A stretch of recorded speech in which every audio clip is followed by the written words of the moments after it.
Hello, everybody, and welcome to a live edition of The Room, the podcast brought to you by LFC Transfer Room. I'm Richie, and I'll be one of your co-hosts today. Alongside me is Alex and Rigo. It's the first time in a very long time since we've done a live podcast, so we welcome you all. Please do get involved into the chat. We will have a Q&A a little bit later, so please make sure that your comments are in there, and we'll certainly try our very, very best to answer anything that you have to say. So, Alex, I'm going to go over to you first. Alex had made a very special occasion today. Alex actually got off work early to do this live podcast, so we thank him for that, and we thank his employees as well. So, Alex, how are you today? Yeah, big up the staff at JD. Managed to get off work early and do a podcast, so it's a double whammy. So yeah, I'm made up and ready to get into some Liverpool news. Fantastic. Big up to JD there. And Rigo, coming all the way from across the pond, where are you situated, my friend? How are you today? I'm doing all right, Richie. And yes, I'm coming to you live from Tampa Bay, Florida, visiting family down here. So very excited to be on the live stream first time and engage with our audience.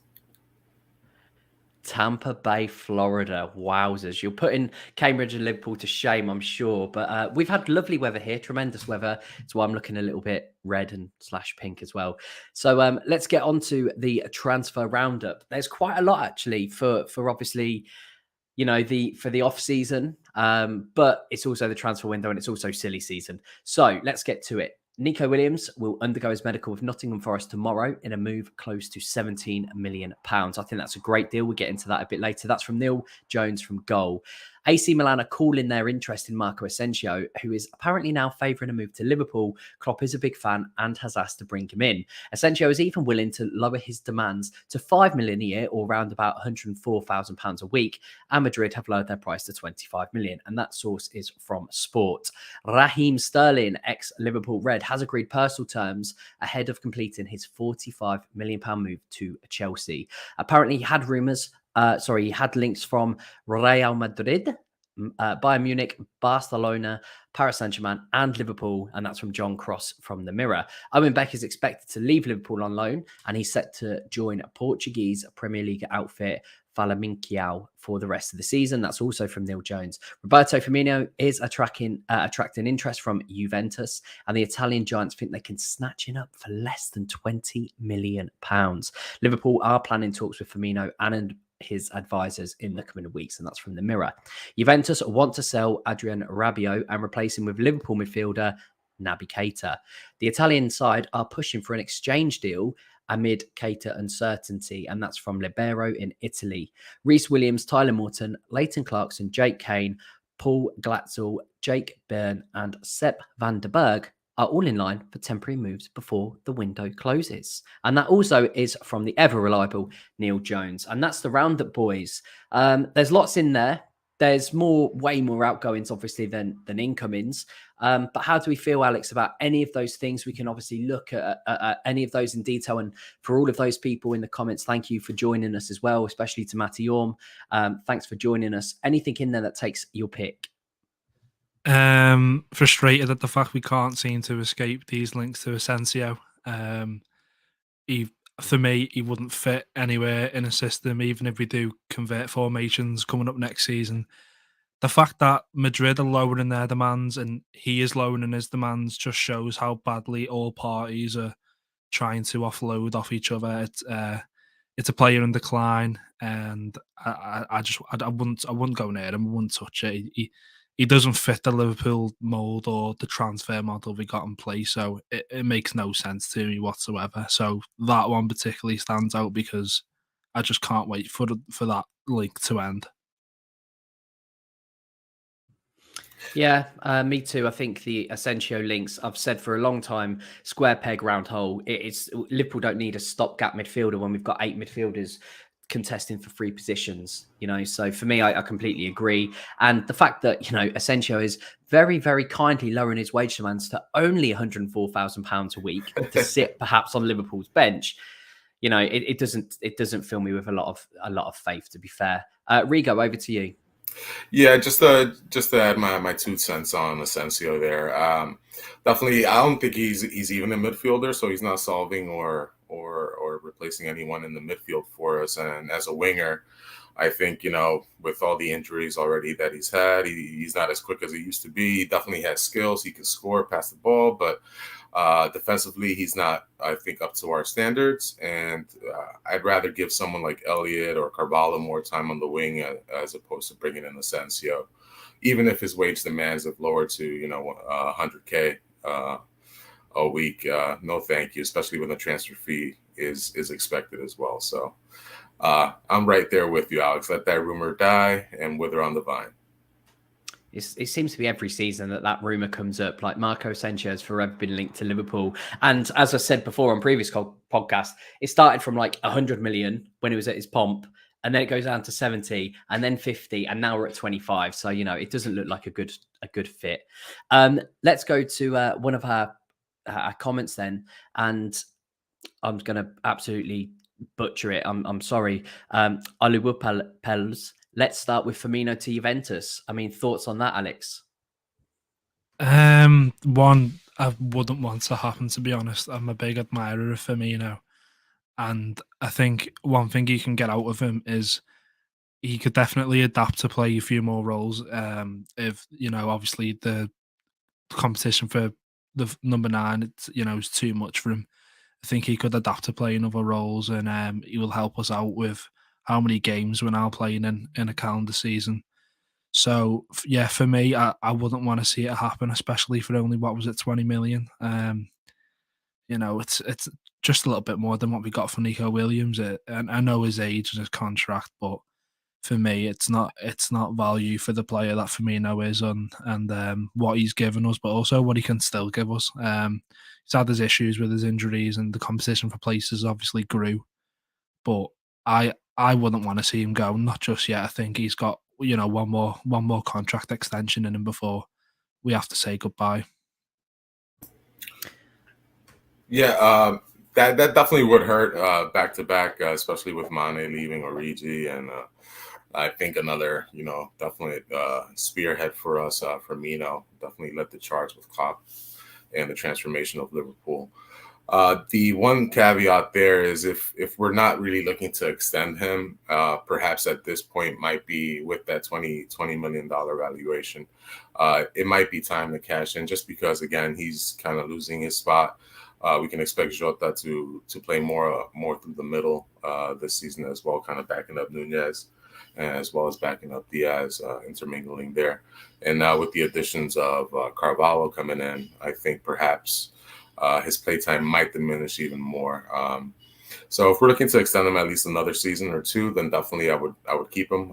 He's someone that could start in a pinch and definitely contribute off the bench for Liverpool, especially considering now we have 5 subs. There's definitely room to bring guys on and kind of stave off the attrition of the season, which I felt kind of hit us towards the end of last campaign. So I think I definitely wouldn't want to let him go. I'd rather prefer than sign and extend him. But if that's not something that he wants to do or is amenable to doing, then perhaps moving on would be the best, at least financial decision to make. I'm a massive Bobby fan, and the day that he leaves will be extremely sad, perhaps even more sad for me in personal terms than when Mane left, because there's no player on that pitch, I think, who I would rather see score, because he just lights up that stadium with a smile. And that man has linked so selflessly so much play for Mane and for Salah and for Jota, and he will do it as well for the likes of Diaz and perhaps Nunez as well, depending on where Firmino plays. So for me, a sale this summer, when you can't replace Firmino, regardless of how much money you'd get for him, I generally don't think you can replace Firmino, because there is only one Firmino. So I hope he stays at Liverpool, even if it is just for a year, and perhaps he nurtures the likes of Carvalho, who is perhaps, he seems to be the one that's perhaps primed to take that Firmino spot, more so than Nunez, unless Nunez is going to drop perhaps a little bit deeper. But, that Firmino to Juventus, I generally hope doesn't happen. Let's talk very briefly as well about something in there, because we had a bit of debate the other day on the podcast about Neco Williams, about whether it's a good idea or not to sell him. So let's talk about Neco Williams for a brief moment. And was it right And was it perhaps good business to sell a young prospect who had a great season last season for Fulham? Could he come in and perhaps do a job on that right-hand side, whether it is more attacking or whether it is defending in that right-hand spot, Rigo?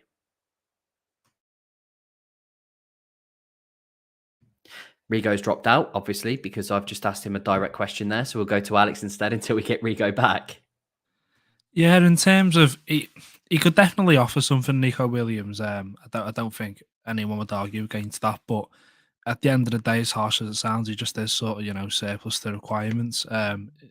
Not many right backs we could bring in or bring through the academy going to get an over Trent. That's not going to happen. And Gomez being tied into a new deal, who can play centre off and full back, almost as well as each other. I don't really think he's needed around, especially when you can get a good fee off the back of his season at Fulham last year.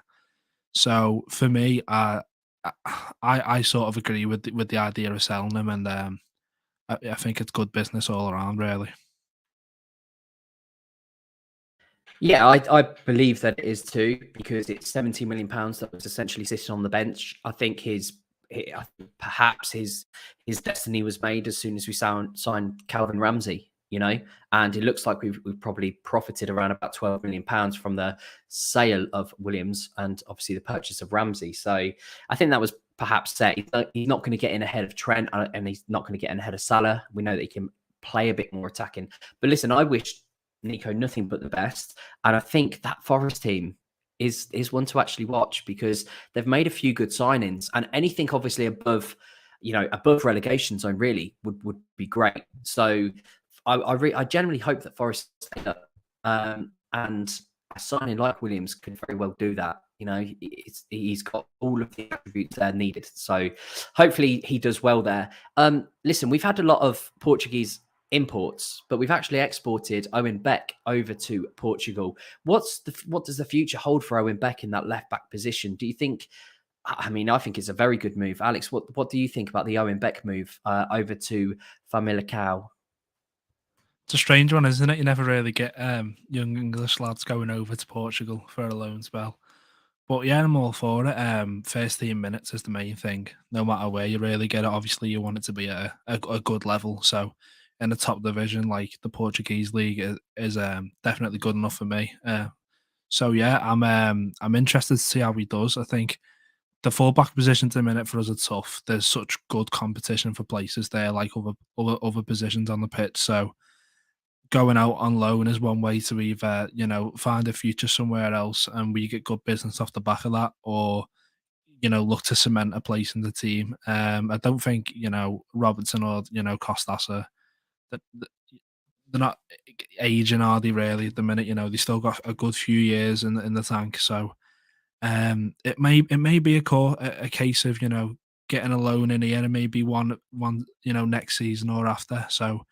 I'm a fan of the loan. Definitely needed, because he's not going to get minutes he's looking for this season. So yeah, good for the player and good for Liverpool as well. So I'm all for it. Rigo, we've got you back, and I was mentioning the Neco Williams move as well. So I'm going to throw you. I'm not going to throw you into the Owen Beck conversation, but you've obviously just come back to us. So Neco Williams to Forest, good move for Liverpool, good move for Forest, good move for Williams, it seems. Yes, good move all the way around, especially as Neco prepares to start for Wales, the upcoming World Cup. He definitely needs looking for game time. He ended last season terrifically with Fulham, helping them come up to the Premier League.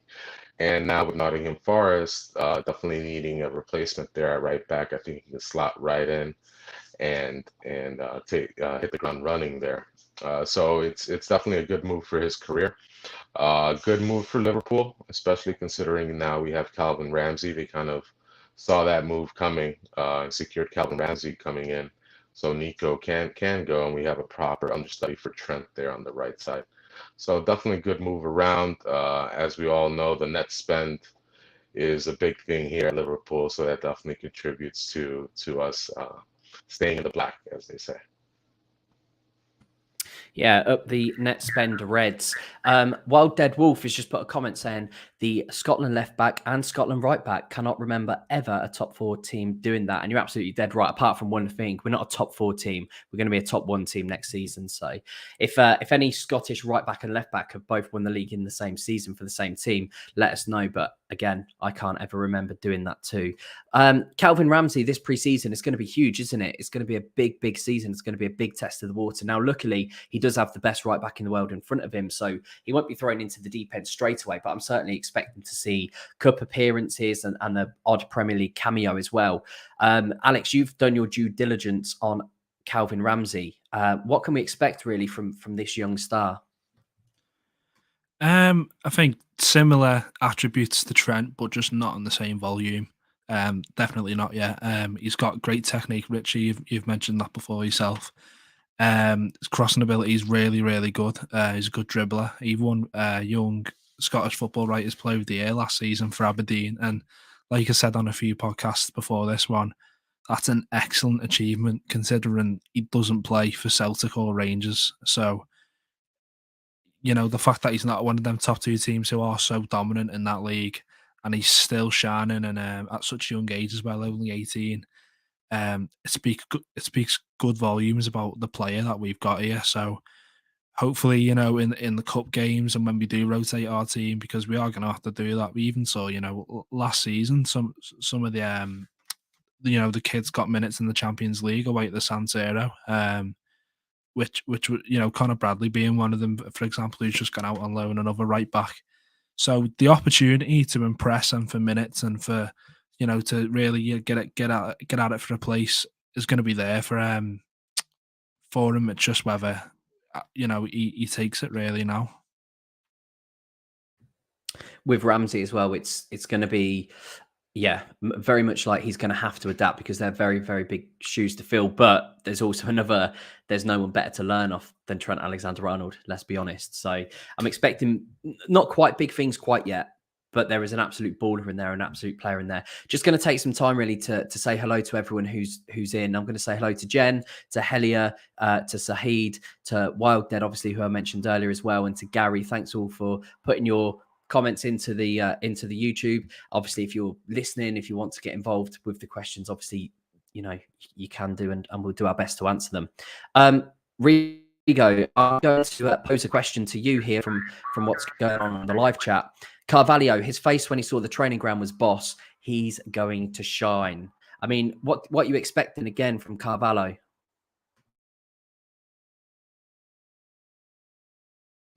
I'm expecting a guy that's dynamic on the ball, always looking to move forward, involve his teammates, and definitely has a nose for goal as well. Not afraid to shoot. Someone who's an adventurer with the ball, likes to let his personality shine.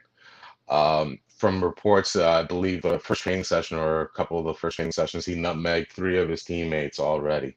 So I expect someone who's going to bring skills, dynamism, and I think as kind of Alex alluded to earlier, I think perhaps he might be the long-term replacement for a type of Firmino role. Because I can see him drifting in between the forward line and midfield, collecting the ball, pushing forward, and, you know, picking those pockets of space. So, unfortunately, I don't catch too much of the championship here in the States, but from all the highlights, he looks tremendous. I'm just excited to see him play, see how he fits, and see what Klopp and Pep kind of come up with as far as either formation or modes of attack for this team. We have plenty of options now to remain flexible and a little bit unpredictable. So I'm just very excited to see how he's implemented and just to see him grow. As we've seen, you know, not just with Klopp, but Liverpool in general, players come to us and we're like a springboard to their career, skill wise, notoriety wise. And unfortunately, you know, that in the past that has led to guys moving on for bigger ticket teams, but we're doing a great job of retaining our talent here now, and I think he's one of those that's really going to just blow up as soon as he starts playing with us, as well as Darwin, you know, obviously. But I expect big things from Carvalho. Very excited for that. This, I mean, Rigo, you hit it on the head, I suppose, about 2 weeks ago, I think it was, when we were talking about the formations, because this pre-season, we're going to see where Carvalho fits, because at the minute, for Fulham, his best position is an attacking midfielder or just behind, just behind Mitrovic. He's going to be just behind either Darwin Núñez or Jota or Firmino, if Firmino's not in that 10 role himself.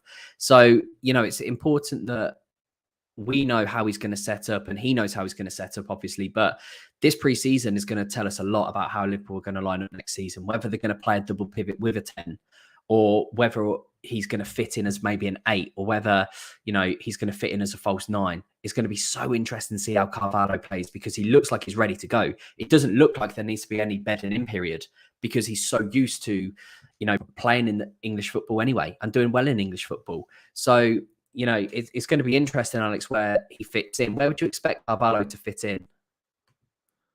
Yeah, it was only last night for the website. I done an analysis piece based on his heat map last season for Fulham. So for me, it's not a case of where would he fit in a formation. You've just got to get him in so he can drift out onto the left, because that's where he likes to roam, he likes to drift, and it's where he's effective. So I came to the conclusion that as long as he's allowed to pick up pockets on the left, similar to a player like Coutinho a few seasons back, and not making the direct comparison, but just them pockets of space where he's most effective, you're going to get a lot out of him based off what he done at Fulham last season. So whether that's in a 3 on the left, of the 3 in midfield, or a 4-2-3-1, just in the middle, but also he could do it off the left, and I'm sure he could do it as a false 9 if Klopp really wanted to. The fact he's played in the Championship as well, that's not an easy league. It's physical, it's demanding, it's tough. That's man's football. He's played that as a teenager, and he's got himself into the team of the season doing it. That is not an easy feat. So, like you said, I don't think he's going to need the easing process at all. I think he's going to be good to go. And in terms of where he'd fit in a team, just get him in a position where he can roam and have license to get forward and be effective, and you're gonna have a player on your hands. Off topic. Question to Rigo: are you looking forward to watching Gareth Bale in the USA for LA? Off topic, I know, but let's do it. Unfortunately, I don't catch too much any LFC matches, but with Cellini coming on, Bale, I think, would definitely should kick some butt here in the United States, as we've seen from Ibra to Beckham to even on his last legs, Wayne Rooney pulling goals from nearly midfield here in the States.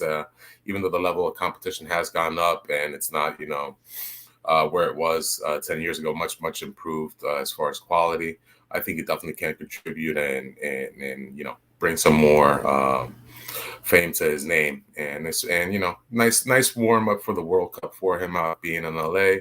Plenty of golf courses nearby, and so he should be good to go.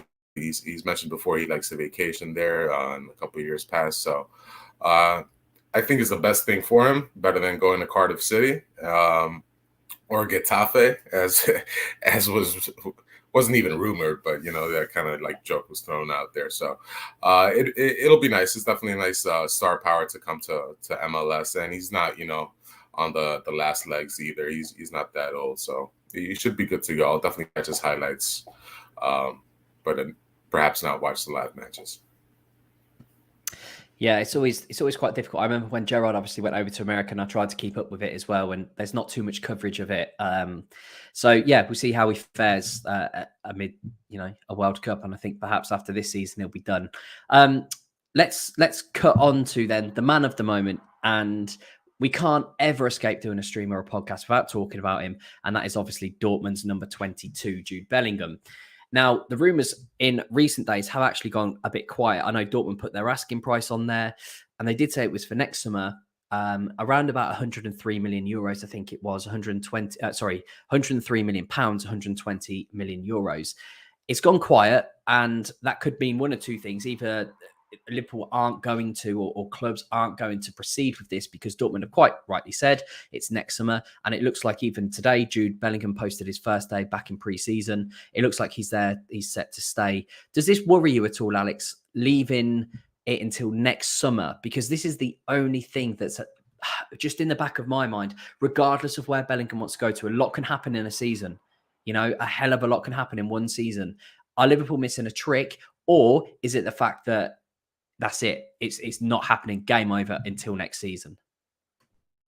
Well, this is the risk in the transfer market, isn't it? You could sign him now and get him on the books, or you could wait a season and he could improve even further and his valuation go even higher, or he could pick up an injury that makes it a continuous problem for him. Anything could really happen in the course of a season, but for me, I can't see it getting done this summer either way, just because of Dortmund's transfer model. They like to make a sale per season, and then replace it with one or two. So expect maybe Bellingham to go next season, preferably for Dortmund, and then Adeyemi after, and then so on and so on. That's how they really like to do the business. So if we can get it done this season, I'd urge Liverpool to do it, because I don't think any three of us have got any doubt, and I don't think any Liverpool fans have either, on Jude Bellingham. He's sensational, and he's going to be one of the best midfielders in the world. I don't think that's really up for debate. So especially with the World Cup as well, the eyes that are going to be on him. I do agree with you, Richie, in the sense that his asking price is going to be even more next season, and with Dortmund naming theirs, it would be worrying if we didn't go in for him, or just even make an approach for him, just test the waters with Dortmund, because I can see his price go through the roof come next summer if all goes to plan for him. I think it's going to very much be based on the fact whether Jude himself wants to move, and I don't think he's that type of character really to push for a move for Dortmund. Someone who's gave him his chance. Dortmund gave him his chance at first team football, and I don't think he's going to knock on the door and say, actually, no, Jurgen wants me, so I'm off. Thank you very much. I think he will wait, and if Dortmund don't want to sell him, he'll respect that. But that's what makes me even fit. It's even more likely that he'll be a Liverpool player because of that, because that's what Jurgen Klopp values. And Jurgen Klopp will be knocking on John Henry's door and saying, listen, you know what we did with Alisson? You know what we did with Van Dijk? You know what we did with Jota? Can we do that again? Because they've all worked out sensationally well. And when Klopp wants a player, he'll go out and get him. And, I strongly hope that Bellingham has a fine season at Dortmund, and I hope he wins the World Cup with England, and as unpopular as that makes me. But I do fear that if he does do even one of those things, that asking price might just double. Rigo, what are your thoughts on Hey Jude? Yeah, not only the asking price that might double, but that wage demand might just go through the roof as well. And we just finished breaking the quote-unquote bank for Salah and pushing his contract nearly, over 100K to his next teammate. So that's more of my concern. Definitely, if we can bring him on now, because I don't think that price is going down, even with a severe injury, with recovery these days and how technology has gone with procedures. Even if he has a nick or injury, tears an ACL, he's going to be back. So I don't think that price is coming down. The more interesting thing is, can we work a back door and sign his brother to the academy and kind of grease the skids there for him to come and join him? That would be ideal. I know Ramsay took number 22 for this season, so that's off the table. Perhaps the number 10 might be tempting for Bellingham to come in and take over. So I'd bring him in this season. I think with the way Man City has reinforced themselves and kind of changed the chemistry of their squad, bringing in a few younger and hungrier players and getting rid of, Sterling, just going over to Chelsea now. I think they're hungry. Haaland is going to want to come and kick some PL butt. And I think if we really want to win the Premier League, I think that would be really the putting your foot down and saying we're here and we're not going anywhere, and you're challenging us for the number one spot as opposed to us challenging you for the number one spot. So I would definitely bring him on now. It's not going to get any cheaper next season, and there's only room for him to grow and make his name even more famous, especially with the World Cup, as you were saying there, Richie.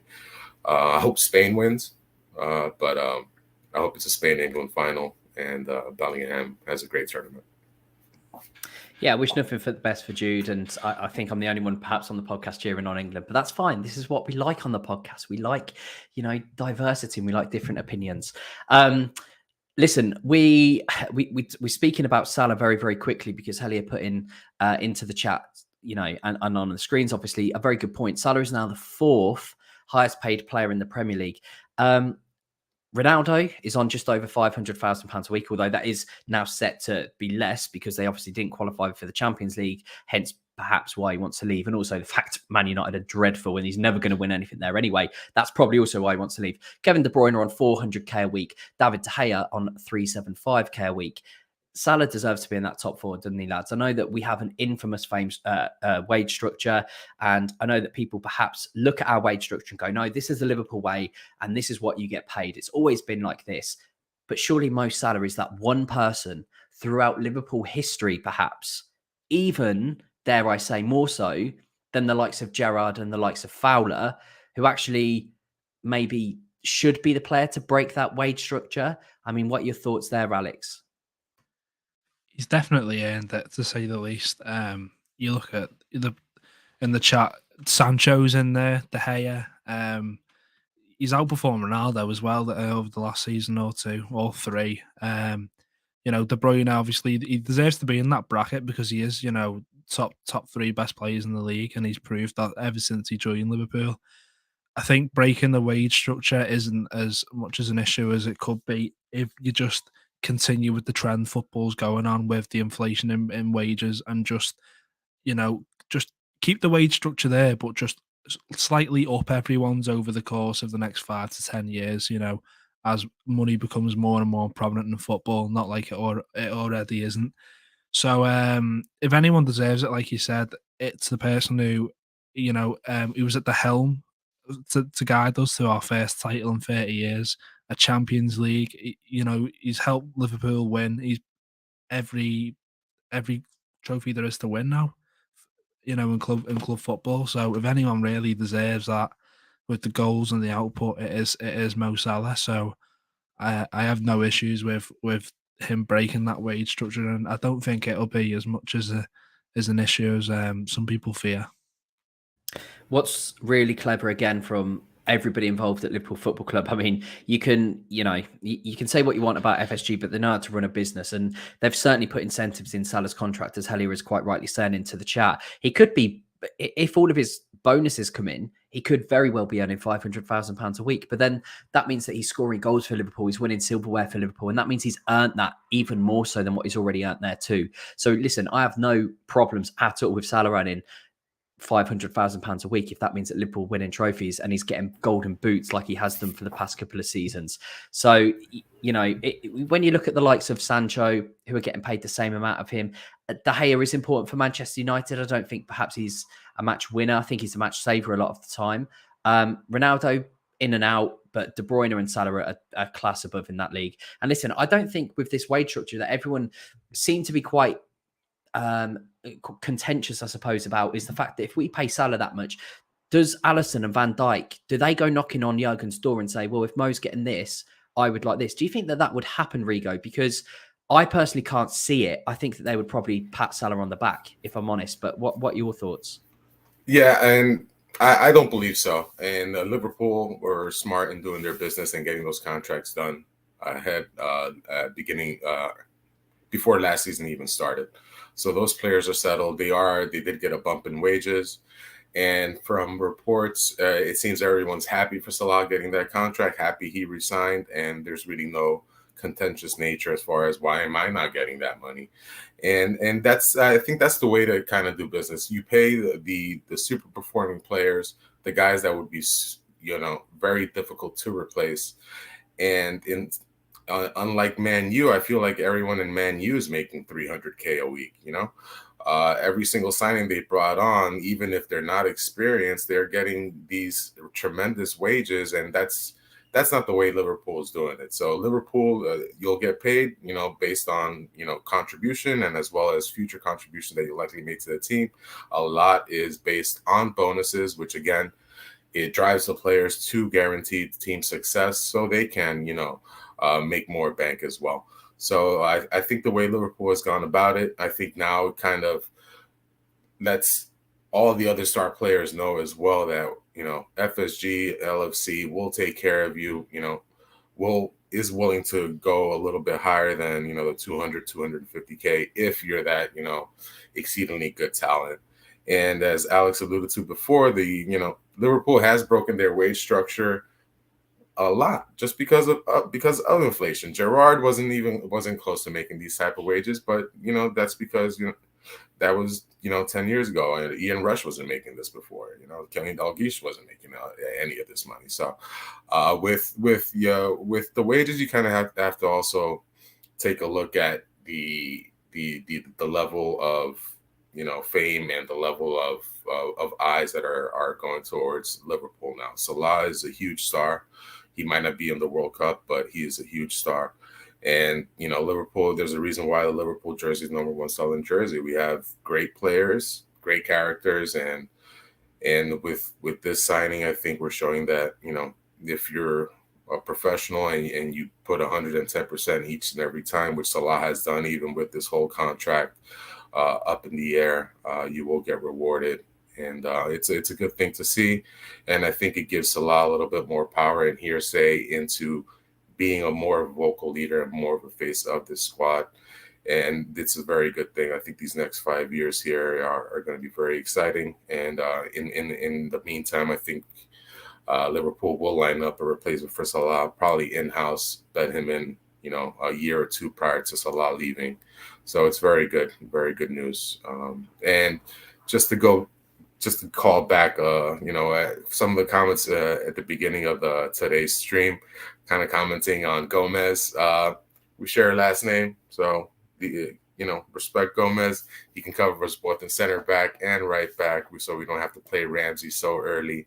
And him and Konate are probably going to be our two main defenders once Van Dijk starts winding it down. So Gomez is awesome. Give him a chance. He's the best center back in England. So.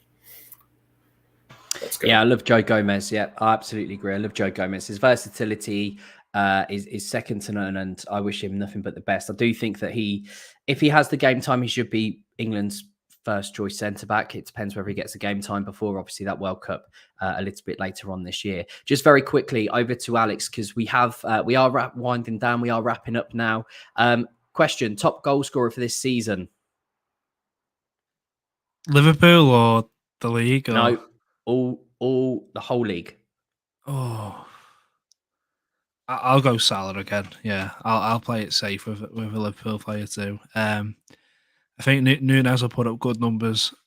Same with Haaland, but yeah, I'll go Salah. I just feel like he's going to have another season like last and perform like only Mo Salah does. So yeah, I'll stick with Mo. Rigo? It's got to be Mo. I'm sorry. It's going to be Mo. I see Haaland losing some time. He always picks up a nick here and there. Kane might challenge. Son might challenge. But I definitely think Salah, especially with the type of, quality he has around him as well, creating more chances. I think, and also factoring in the penalties, he's our penalty shooter. He's going to be the goal scorer. And there's no AFCON this year as well. He missed a couple of matches last season and kind of, died down a little bit towards the end of last season as far as goal scoring wise. But I think it's going to just be on fire from get-go for him. He has nothing else but to focus on except Liverpool at the moment. If I can quickly chip in, Richie, sorry, that quick. Just replying to the chat, if Diaz somehow adds top goal scorer wherever he goes into his game, I think he's a Ballon d'Or contender, if I'm honest. Yeah, I mean, we've got so many different goal threats, haven't we? Especially with those front three. And let's not forget Diogo Jota, who bangs in the goals. His goal per 90 is absolutely ridiculous. So he's perhaps the most complete finisher at Liverpool Football Club, if I'm honest, when it comes to goals to shots ratio. For me, it's Mo Salah every day of the week, twice on a Sunday. And if you are FPL players, triple captain him on game week 1 because he loves an opening day. He absolutely loves it. And we're playing Fulham. So I will be triple captain him as well. But listen, thank you, everybody. Absolutely everybody. Louis, Helia, Wild Dad, Jen, obviously, thank you so much as well. Gary, Matty Orm, Shahid, Philip, thank you all so much for making this live podcast what it was, really. And thank you all for joining us as well. So listen, you can catch us all every single week, and we will be doing the roundup. It is obviously transfer window, so we will have lots and lots to talk about. It is silly season after all. But listen, more importantly, pre-season is just around the window. And what we were saying about Mohamed Salah, this kid's going to get a rest during the mid-season. Imagine Mo Salah for the first half of the season where he's going to bang at least 20 goals. He's going to have a bit of a rest in between that. And then he's going to score another 20 goals. He could very well break his own record here. So get to the bookies, get back in Mohamed Salah, triple cap them in. And listen, as always, if Liverpool do what we should do with Nunez, Diaz, Jota and Salah, and that score goals, surely we're in the league, aren't we? Who knows? We'll see. But listen, thank you, everybody, for joining us. As always, this has been The Room, the podcast brought to you by LFC Transfer Room. Please give us a 5-star rating if you would like in the everything that you can in WhatsApp, in Apple, or wherever it is that you listen to the Spotify. Subscribe to the channel. And as always, up the Reds. Thank you for listening.